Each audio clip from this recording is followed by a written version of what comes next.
¿Conoces tus derechos sobre la jornada laboral y las horas extras? En Panamá, la jornada laboral ordinaria no puede superar 8 horas diarias, 48 horas semanales, según el artículo 30 del Código de Trabajo.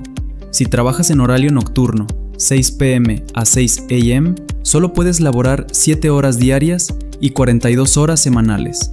Toda hora extra debe pagarse con recargo, 25% más si es de día, 50% más si es de noche y 75% más si es en día de descanso obligatorio. Si tu empleador no respeta esto, puedes guardar evidencia de tu horario, fotos, mensajes, testigos, acudir al Mitradel y poner una denuncia formal, solicitar apoyo de la Central Nacional de Trabajadores de Panamá o tu sindicato. Conocer tus derechos es el primer paso para defenderlos. Comparte este video con tus compañeros. La información es poder. Buenos días, estimados oyentes. Le habla Alexis Dixon, hoy en el programa Análisis y Enfoque CNTP. En esta ocasión queremos saludar a los compañeros que nos acompañan técnicamente en el programa: Fernando Martínez, la compañera Irina Chan y Félix Villarreal, que se encuentran en otra misión. Y también saludamos y le damos la bienvenida al licenciado Víctor Collado para que nos haga unas atinadas reflexiones sobre algunos temas que vamos a pasar a relatar. Antes de que empiece el licenciado Collado, y buenas tardes, Collado. Gracias, buenas tardes. Quiero señalar que este espacio, Análisis y Enfoque CNTP, está dirigido a nuestra clase trabajadora de la ciudad y el campo y a toda la dirigencia y base sindical de la CNTP. Este programa pretende entregar información y herramientas de análisis y participación en el debate y desafíos que en distintos escenarios se hace necesario argumentar y sostener posturas fundamentadas en la realidad socioeconómica de nuestros trabajadores. En esa dirección aspiramos ir pacientemente abordando temas como el empleo en Panamá.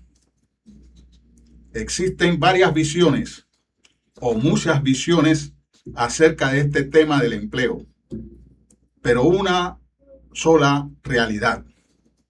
Y esa realidad es altos niveles de desempleo e informalidad, precariedad laboral, bajos salarios, brechas salariales, discriminación salarial entre mujeres y hombres, desigualdad y bajos niveles de capacitación y formación en dirección al nuevo mundo del trabajo. Desde este espacio llamamos al gobierno nacional, al sector empresarial o privado y al Consejo Nacional de Trabajadores Organizados, CONATO, a propiciar el diálogo tripartito permanente que produzca el acercamiento de las diferentes visiones y búsqueda de soluciones para el empleo en el país. Vemos acciones y expresiones, y parto que seguro de buena voluntad del Mitradel, para crear oportunidades de empleo a través de la estrategia de reclutamiento focalizado y renovación de la plataforma de empleo Panamá para la inserción laboral. Igualmente, escuchamos al presidente del Consejo Nacional de la Empresa Privada, CONEP, que saluda, pero cuestionando las promesas de empleo del presidente de la República el pasado 1 de julio. Sostienen que hay una desconexión de los sectores productivos y marcan dudas de la visión del Ejecutivo. En la esfera sindical y de manera autocrítica, decimos que no salimos del discurso con matices contestatarios y pocas propuestas que seguro se tienen, pero que no están articuladas.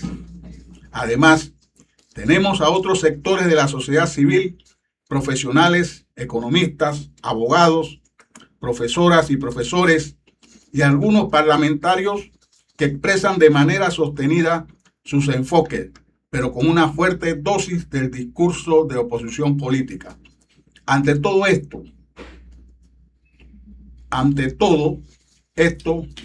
como hemos señalado al principio, la realidad está allí impactando a todos y a toda la sociedad. Ante todos estos enfoques, es lo que queríamos señalar, y esas visiones que hay sobre el empleo, hay una sola realidad, que como señalamos al principio, y que esa realidad está tocando a toda la sociedad. Y por eso desde este espacio hemos invitado al licenciado Víctor Collado, muy conocido en el mundo laboral, para que nos reflexione sobre estos temas. Collado, los micrófonos y la pantalla es de usted. Bueno. Muchas gracias, Dixon.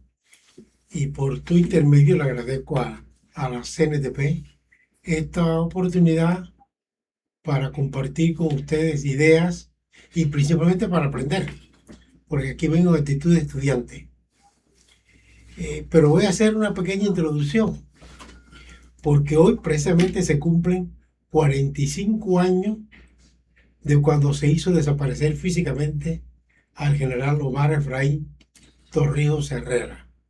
Correcto. Y eso es digno de mencionar, porque fue él, como todos sabemos, el que impulsó el Código de Trabajo más avanzado que ha tenido la República y gran parte de la región, con excepción de México, desde 1972.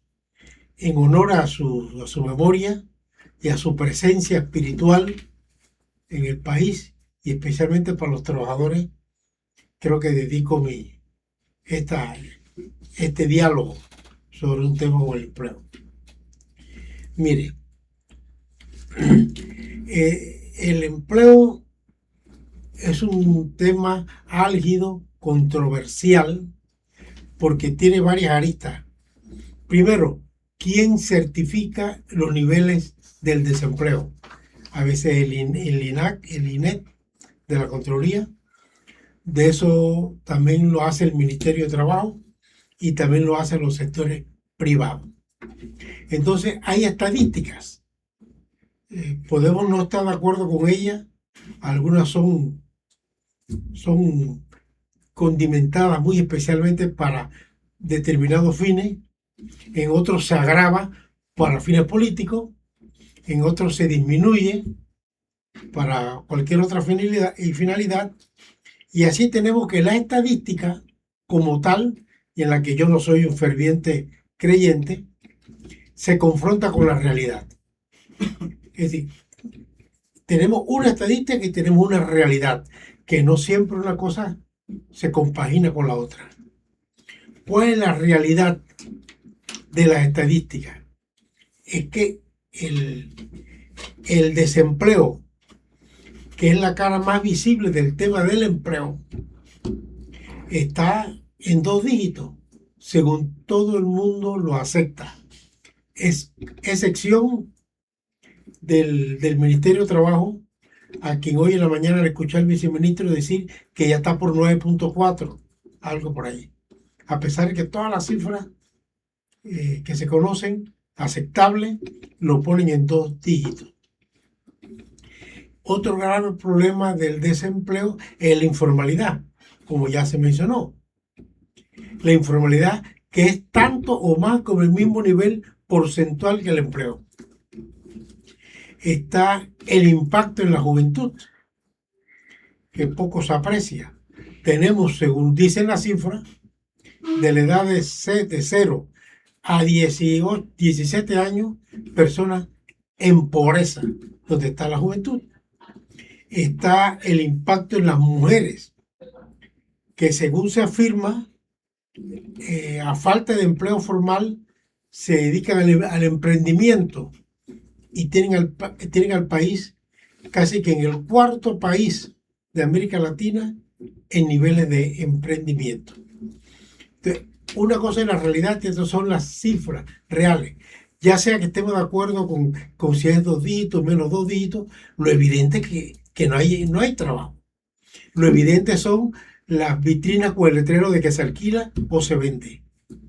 La precariedad, el salario que no alcanza, una comisión de salario mínimo que prácticamente mejor hubiera sido que no dijera nada, para lo que terminó fallando hace un par de meses.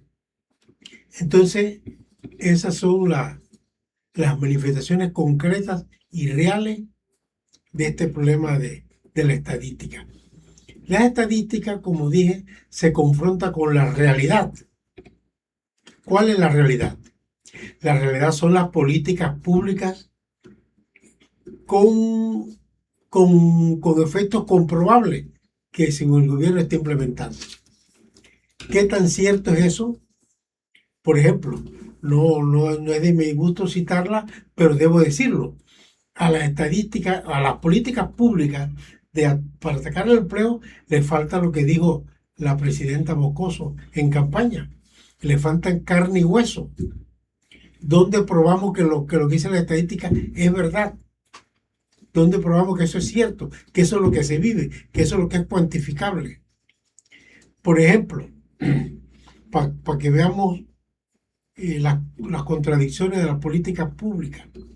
A raíz de la 462, como se sabe, la ley 462, se cerraron las bananeras y el gobierno impulsó hacer las aparcerías en noviembre del 25, con mucho brío, con muy buenos augurios, con bombas y platillos. A la fecha de hoy, que vamos a meses del año, porque eso fue en noviembre del año pasado. ¿Cuál es el resultado? ¿Qué resultado tenemos en materia de empleo en el sector bananero?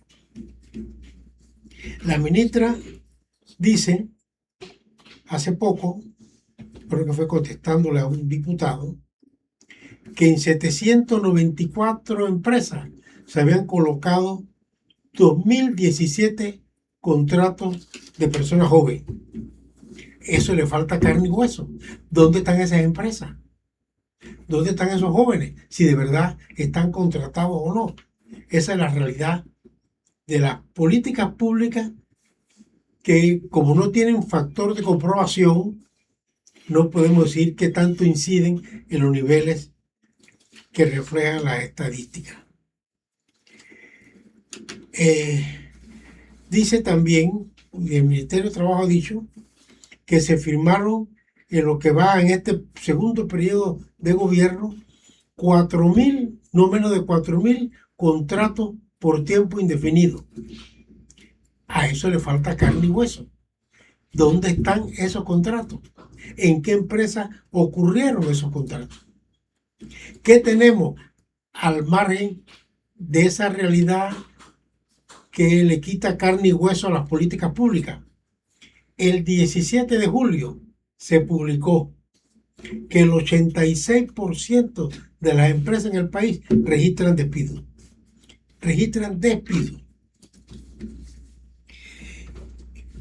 Aparte de eso, todos los que están en el mundo laboral conocen a diario, como pan de cada día, los despidos individuales y despidos colectivos que no van al Ministerio de Trabajo a buscar la autorización que dice el Código de Trabajo.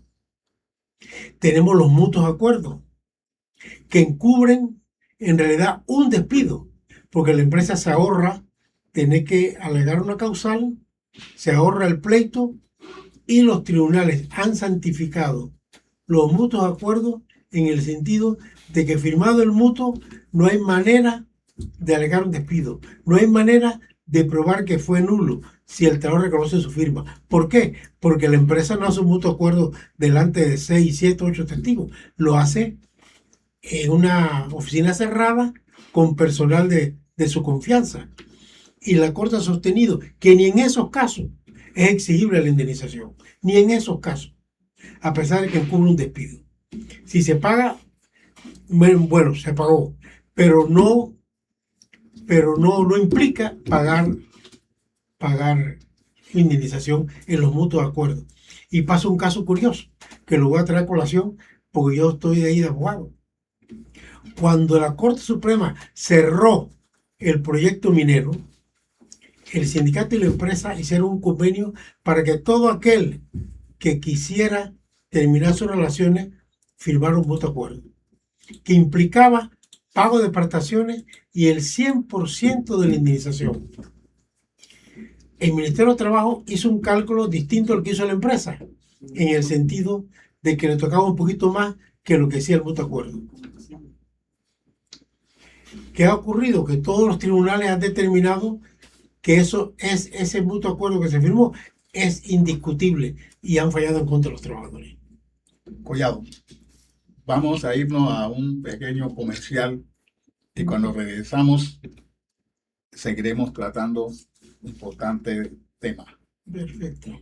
¿Es que la violencia digital afecta a miles de mujeres cada día? En Internet también existen formas de violencia que vulneran la dignidad, la privacidad y la seguridad de las mujeres. Ciberacoso. Envío constante de mensajes ofensivos, amenazas, insultos o persecución a través de redes sociales y plataformas digitales. Grooming. Cuando una persona adulta engaña a niñas, niños o adolescentes por Internet para ganar su confianza con fines de abuso o explotación. Sexting. Intercambio voluntario de imágenes o mensajes íntimos. El problema surge cuando ese contenido es difundido sin consentimiento, convirtiéndose en una forma de violencia. Violencia de género digital. Cualquier agresión en línea basada en el hecho de ser mujer, como humillaciones, discriminación, difusión de contenido íntimo o amenazas. La violencia digital puede causar daños psicológicos, emocionales, sociales e incluso físicos. Recuerda, la violencia en línea es un delito. No la ignores, no la compartas y denúnciala. Desde la Central Nacional de Trabajadores de Panamá, te invitamos a informarte, apoyar a las víctimas y exigir un Internet seguro para todas. No a la violencia digital. Sí, continuamos, Víctor. Esta importante reflexión que estás haciendo sobre las políticas públicas, sobre el código de trabajo, sobre la indemnización. Quisiera acentuar un poco en los conceptos como una relación empleo, salario, consumo y productividad. Igualmente, hay una tendencia a señalar y sostener que la empresa privada, el sector privado, es la mayor generadora de empleo, ¿no? Y que el Estado está a nivel secundario. Y esa es una contradicción ahora que existe. Si es el Estado que tiene que generar con las grandes obras el empleo o es las empresas privadas. Esa teoría y señalamiento de que hay que ponerle carne y hueso a los señalamientos y a las estadísticas me gusta para poder producir elementos de acercamiento de las diferentes visiones. Porque este programa trata, sin descuidar, sin dejar de lado la crítica constructiva a cualquier sector, ¿no?, de producir también y propiciar el encuentro de las visiones. Porque este país necesita encontrarse, ¿no? Este país necesita diálogo, necesita debate, necesita construirse sobre ese acercamiento entre las diferentes visiones sobre el desarrollo, sobre el empleo, sobre los salarios, ¿no?, sobre la productividad del país. De manera que te dejo nuevamente el escenario, Víctor. Gracias. Mira, ese es el problema. Aquí ha crecido más el empleo público que el empleo privado. ¿A costa de qué? De una deuda pública prácticamente impagable. Prácticamente no, es que es impagable el endeudamiento público a través del cual se ha financiado el empleo público.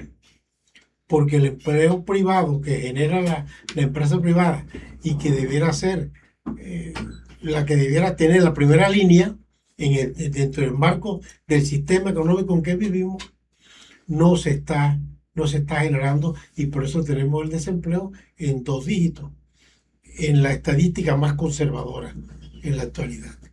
Entonces, este endeudamiento público y la falta de empleo por el sector privado, quienes para eso entonces exigen tal y cual es preventa, que se modifique tal o cual cosa, que le echan la culpa al Código de Trabajo, como no han renunciado nunca a ese argumento, viene provocando por una incertidumbre nacional, definitivamente, un impasse nacional, que no sabemos exactamente cuál es el rumbo a seguir. Y los actores sociales, los principales actores sociales, no se han sentado para discutir cuál es el país a donde debemos dirigirnos. Y si nos atenemos a lo que dice el presidente de la República, no hay diálogo. Porque ¿para qué el diálogo? Dice el presidente, si el que manda es él. No hay con quién dialogar. Y si llama a dialogar es para hacer como hizo en la 462, para escuchar, no para dialogar. Entonces tenemos el resultado final de que hay crecimiento pero no desarrollo. Tenemos, las cifras indican que un país está creciendo en tantos porcentajes por encima de muchos otros países, pero no tenemos desarrollo, porque el país sigue siendo pobre, desigual. La riqueza no se distribuye equitativamente. Por ejemplo, usted va a la reserva indígena y el 94%, más o menos, es desempleo o informalidad. Siguen siendo marginados del desarrollo histórico del país, como ha ocurrido desde siempre. En todo esto nos falta ese punto que tú dices, la productividad. Porque el país tiene que producir, que generar su riqueza. No tenemos productividad. ¿Y por qué no la tenemos? Porque la concepción es que si hay productividad es para establecerlo como una causal de despido, para medir el rendimiento, y el que no llega se va, mediante sistemas en donde los sindicatos no tienen participación en la metodología para la productividad. Pero no debe de ser un tema importante donde los autores tienen que enseriar sus políticas, su accionar en el tema de la productividad. ¿Qué ocurre? Esperar que la Asamblea Nacional legisle en favor de los trabajadores es una expectativa de muy escaso porcentaje. Pero los sindicatos, por su parte, han descuidado el poder legislativo que tienen. Y yo siempre he sentido en esto, insisto en esto, que es la negociación colectiva. La negociación colectiva es un poder legislativo que tienen los trabajadores por el Código de Trabajo del 72 de General Torreón. Ahí usted puede pactar todo lo que, según la misma ley lo dice, todo lo que convenga para los fines de hacer progresar la empresa y que los trabajadores reciban lo que les corresponda. Pero ¿qué hacemos? Tenemos una costumbre de negociar colecciones colectivas en forma muy folclórica, batallando por ayudas por muerte, por nacimiento, pero nada que tenga que ver con productividad, con creación de fuentes de empleo, con diversificar la actividad de la empresa. No hacemos eso. Mire, qué cosa rara, pues. El gobierno de Milei, totalmente inaceptable, aprobó una ley de reforma laboral, pero hace poco. Y ahí establecieron que el mutuo acuerdo no es válido si no lleva la convalidación de una autoridad administrativa judicial que diga que los derechos de los trabajadores se respetaron y los derechos de la empresa. Usted plantea eso en Panamá y se forma el escándalo. Y todo el mundo, las empresas privadas fundamentalmente, pegan el grito al cielo. En la época de la presión norteamericana, estando Noriega en sus últimos años de gestión, el Ministerio de Trabajo, por encima de lo que decía el código, tuvo que establecer que los mutuos acuerdos no procedían salvo que el Ministerio los avalara, no porque la ley lo permitía, sino porque era tal drenaje de personas a través de esa forma que había que de alguna manera parar eso. Bueno, esto ocurre en Panamá, pero el sindicalismo no se ha preocupado por eso para incorporarlo como materia de su poder legislativo, que es a través de negociaciones colectivas. No hemos dormido en eso, estamos muy débiles, hay poca conciencia, poca beligerancia y nos estamos entreteniendo en detalles y no metiéndole cráneo, vida y alma, carne y hueso a una negociación colectiva para que produzca los resultados que deben ser por empresa y por industria. los sectores. y sectores. Claro. Mira, ese aspecto es muy importante porque de este programa también queremos señalar con toda honestidad las posiciones autocríticas frente al sindicalismo, que en esta etapa del desarrollo del país tiene que irse elevando más, ¿no? Tiene que incorporarse más a tener propuestas, ¿no? Sobre estos temas que acabas de señalar sobre las convenciones colectivas, ¿no? De que tienen que meterse a conversar, dialogar con el sector empresarial y con el gobierno también, aquellos aspectos que fortalecen la productividad del país y por ende también se sostengan los derechos laborales. Es importante un aspecto que tiene que estar en las convenciones colectivas, es la formación, elevar las capacidades de los trabajadores. Porque sin esa elevación de las capacidades y las competencias laborales no vamos a poder entrar al mundo del trabajo nuevo que ya está aquí, ¿no? Y que los nuevos empleos vamos a quedar excluidos.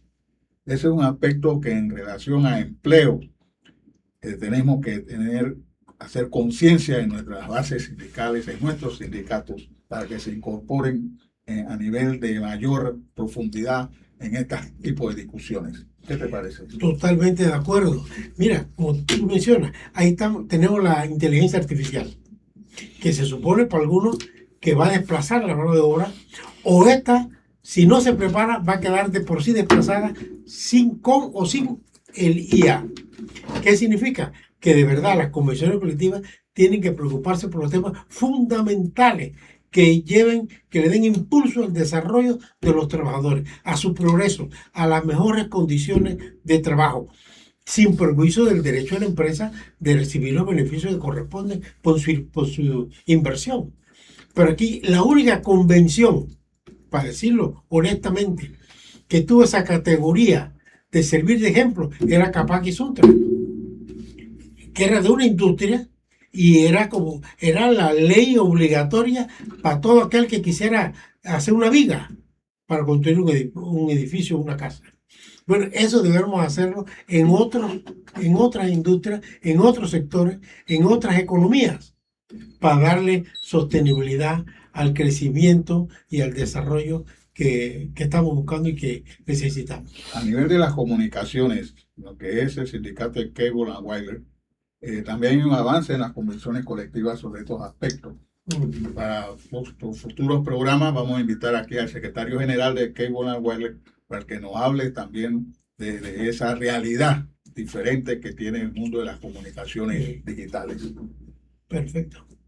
Entonces, Collado, estamos de acuerdo de que es necesario el acercamiento de los actores que inciden en estos temas, ¿no? Los actores tripartitos y otros actores de la sociedad, o sea, el gobierno, el sector empresarial y los trabajadores. Eso es un elemento, una herramienta, ¿no?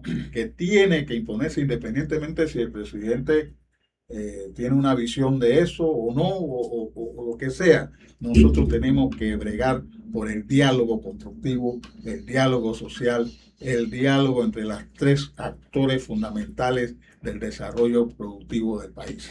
Te traigo un dato. La última conferencia de la OIT le dijo al gobierno, le sugirió, que es lo que pueden hacer, que instaurara el diálogo tripartito. Y para este 1 de septiembre de este año, dentro de pocos meses, pocas semanas, va a venir una comisión de la OIT para confirmar cuáles han sido los avances en esa materia. Hasta ahora, que yo sepa, no ha ocurrido ningún paso en la dirección adecuada, en la dirección correcta. No conozco si ha habido algún paso en esa dirección. Lo que sí puedo mantenerme es que en los discursos que se desarrollaron allá en Ginebra, hay una actitud de recibir a la delegación de la OIT para intercambiar las diferentes visiones y opiniones que se dieron, y el gobierno tendrá toda la posibilidad de también dar su versión, ¿no? Sobre la situación de los derechos laborales y más bien sobre el tema de la libertad sindical, ¿no?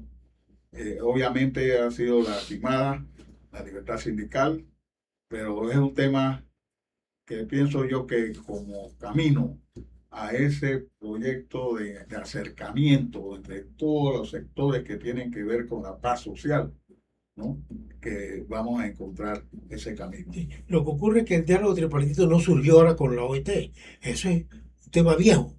Entonces, el gobierno, como director del debate, para ponerlo de alguna manera, tiene que establecer los mecanismos, tiene que establecer los caminos, las invitaciones para que empresarios y trabajadores se reúnan y vean qué hacemos en esta tarea. Pero hasta ahora, desde que terminó la conferencia a la fecha de hoy, 31 de julio, no ha habido ningún paso en esa dirección. Es lo que me conta. Claro. No ha habido ningún paso. Y eso es lo que hay que impulsar. Si no lo hace el gobierno, tengo que lo impulsen los sindicatos. Aquí hay escuché una posición de un sector del empresariado que plantea que primero hay que desarrollar el diálogo bipartito. ¿Qué es el diálogo bipartito? Que los dos sectores, los dos actores, empresarios y trabajadores, se pongan de acuerdo, ¿no? Y con esa fuerza de acuerdo se sienten con el gobierno, y no me estoy refiriendo a este gobierno, al gobierno que sea, ¿no? Para ir encaminando políticas de empleo que recoja las visiones de los tres actores del sector productivo. Bueno, eso es, bueno, hasta eso falta también, el diálogo bipartito, en el sentido de que no se le ven pasos concretos. Además, tome en cuenta lo débil que este gobierno ha colocado al movimiento obrero, lo fraccionado que está, lo perseguido que está. ¿Me explico? Y eso también crea un problema para los trabajadores, pero aún así hay que hacer el esfuerzo para sentarse con el sector empresarial y a lo más que se pueda llegar a puntos de acuerdo en los temas fundamentales. ¿Y no crees también, de acuerdo, el gobierno ha podido cometer y seguro ha cometido errores en esa dirección, pero también a nivel de sectores sindicales, también hay que pararse a ver qué errores hemos cometido? Bastantes. Hemos cometido errores que nos han llevado a ese nivel de confrontación, ¿no? Que ha dañado todo el camino de diálogo. De manera que pidamos el diálogo, pidamos el acercamiento autocríticamente también, deponiendo actitudes, no estoy hablando de deponer principios, ¿no? Pero que depongamos y creemos las condiciones para que todos los sectores puedan sentarse a dialogar y encontrar caminos para el desarrollo del país.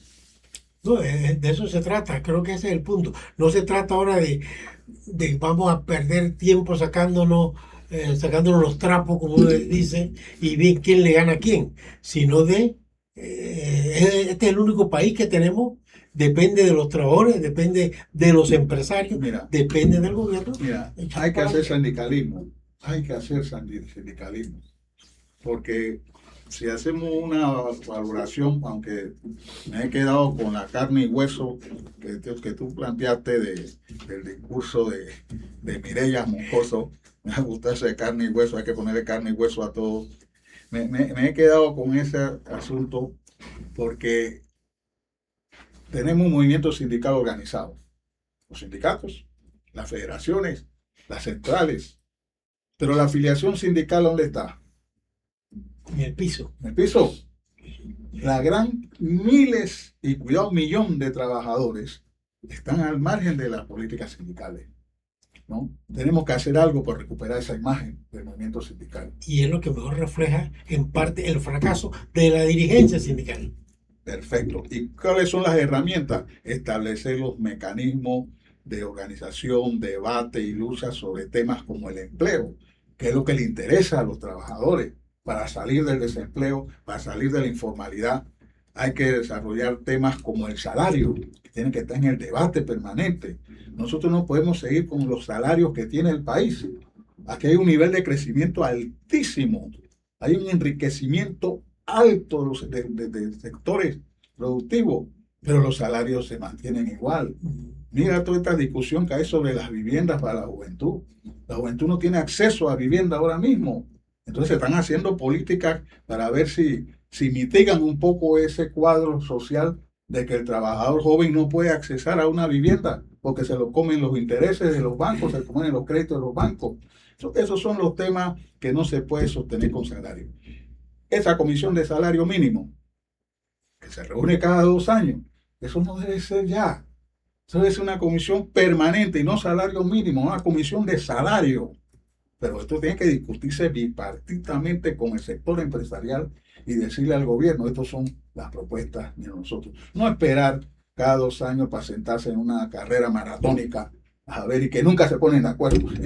Es la situación. Es que el mismo título de la comisión es malo. Si es salario mínimo, que es que tú no estás buscando un salario bueno, decente, el adecuado, sino el mínimo. Para mí ya no debe existir esa palabra mínimo.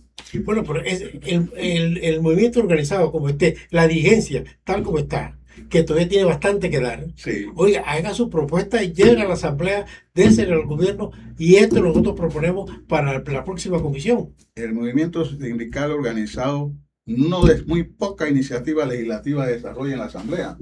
Muy poca. No sé, hay algunas que sí, otras que no. Pero ahí está la comisión de trabajo en la asamblea de diputados. Porque eso no lo llenamos por parte del movimiento sindical organizado de propuestas, de iniciativas. Pues tenemos esa, es por ese lado, porque la asamblea no responde a los trabajadores, los intereses no responden a los trabajadores. Pero aún así, ese es un canal constitucional que ahí existe. Y tienes el otro, que es la negociación colectiva, a través de los cuales el sindicato, en igualdad con la empresa, negocian condiciones. Mientras particulares para la empresa de que se trate, para el sector de que se trate, pero para las cuestiones generales, entonces se va a la ley en la asamblea. Entonces los dirigentes, los sindicatos, tienen que prepararse y decir qué es lo que nosotros, en este periodo, qué es lo que queremos con nueva legislación de avanzada, que amortigüe los golpes que se están recibiendo, los efectos perniciosos de la crisis económica. ¿Cómo hacemos para paliar esto? Hasta que busquemos otra situación de mejores perspectivas. Y para eso los dirigentes sindicales tienen obviamente un papel fundamental que desempeñar, y como tú dices, independientemente de los 1000 problemas que haya. Hay un trabajo que hay que hacer y lastimosamente hay mucho atraso en eso. Correcto, Collado. Te agradezco estos minutos.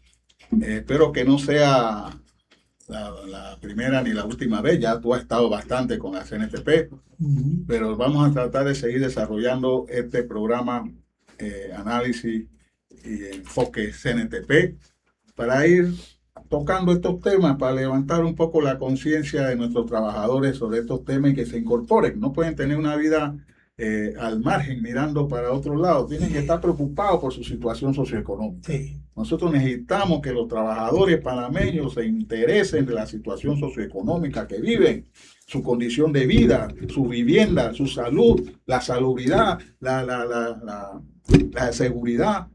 Todos los sectores que rodean la ciudad, marginales que le llaman, son de trabajadores, ¿no? Esa condición tiene que cambiar. Pero aparte de que eso cambie, es con salario, y que los trabajadores también cumplan, porque también hay que elevar las capacidades de los trabajadores en lo que son competencias blandas, que cumplan, ¿no? Cumplan con su responsabilidad en el empleo, que cumplan con su disciplina en el empleo.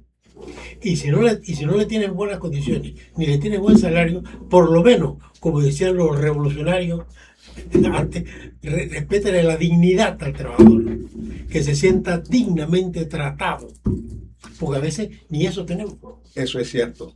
Hay veces no se trata bien al trabajador, se le ve como poca cosa. Sí. Y realmente este país, lo que tenemos, lo que hemos construido, no es solo que por las bendiciones del sector privado, sino es por la fuerza de trabajo que ha estado construyendo este país. No tendríamos el país que tenemos, con bastantes dificultades, con soles y sombras, pero tenemos un gran país, Panamá. Totalmente. Muchas gracias. Gracias a todos en este programa de hoy. ¿Cómo no? Nos veremos el próximo sábado. Perfecto.